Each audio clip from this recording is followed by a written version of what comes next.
Hello and welcome to another episode of Marketing for Your Future. I'm your host, Cindy Ashton from the Daily Ad Brief, and today we have a woman that's coming to us from a very rich corporate background who now has her own company and has deep insights into what it really takes to market yourself from your future.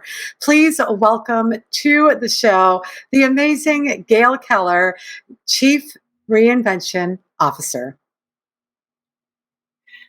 Hi, Cindy. Great to see you again and be with you again. Thanks for having me today. I I'm excited know, to it's be so here. fun. You are so brilliant, and I'm so excited to have you share with us. Before we go into everything you know about marketing in less than 5 minutes, tell us briefly about your business.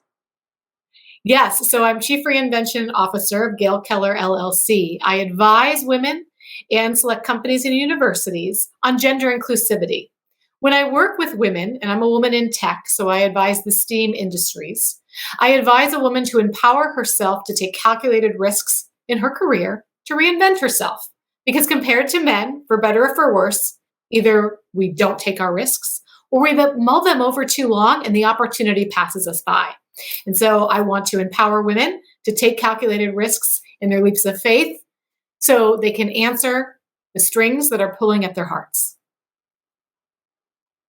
I love that. It's all about that growth and challenging yourself and going for it. So, talking about going for it and challenging yourself, what are some of the challenges that we are facing from a marketing perspective today?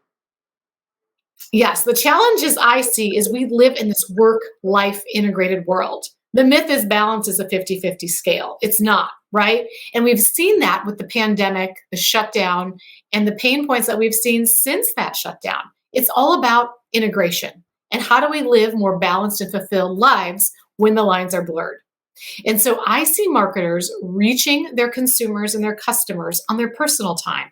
So using social media such as TikTok and Instagram, for example. Even if they're B2Cs, they're still going to be reaching people on their personal times. Yes. It's really interesting because back in the day, we weren't doing that. And now we do need to have that extra personal connection to move things along. So, when it comes to bridging, what do we need to be doing in our marketing moving forward to really bridge the gap? Yes. So marketing and sales, right? This is another thing. There has always been this siloed world, and organizations still live in silos today, but especially between sales and marketing. Why can't we all just get along? So, for example, I mentioned I'm a woman in tech. I have a sales background, but I went back in my 30s and got a second degree in integrated marketing communications, so a master's degree, because I wanted to better understand the marketer and how to reach my customer when I'm selling to them. So having more personal touches, building that trust, selling with business outcomes, marketing to those expectations. And so if we're going to practice what we preach and break down silos within organizations, we have to do that within our own sales and marketing teams. And so that's what I see evolving over these next few years. It's a challenge today, but an opportunity for the future.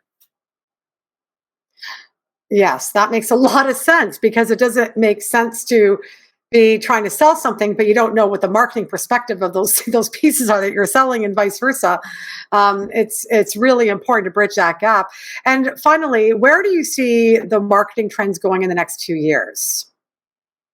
So I mentioned earlier, Cindy, that it's going to be more about social media. And that's probably the hardest thing since starting my business. When people say, what's your challenge with owning your own business? It's being on social media.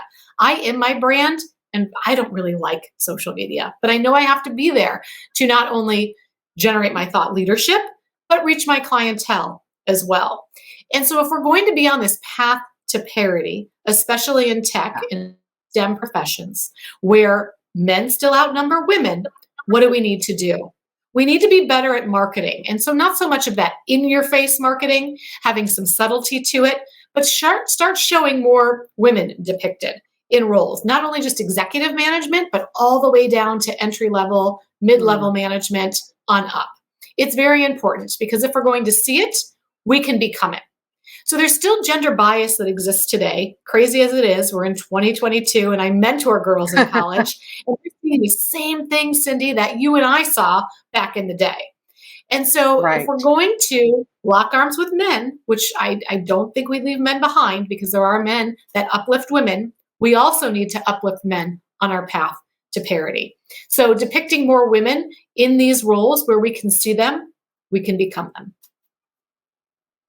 Gail, that I love that because that really is where marketing is going to, is having a better balance of all that. Thank you so much for sharing so much and tying together marketing with women in tech and all these different pieces. So thank you so much for being on the show today. Well, thank you for the opportunity and great to see you again, Cindy. My best always. Absolutely.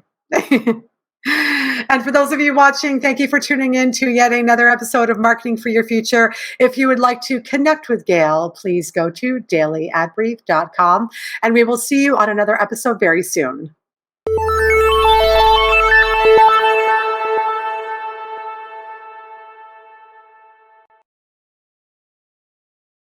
Simplify presents Addressable CTV, combining the power of TV with the targeting and attribution of digital. Simplify's Addressable CTV delivers massive reach with the ability to scale without sacrificing precision. TV buyers can generate incremental reach with household-level targeting, frequency controls, reporting, and insights. To learn more about Simplify's Addressable CTV and what it can do for your clients, visit simply.fi.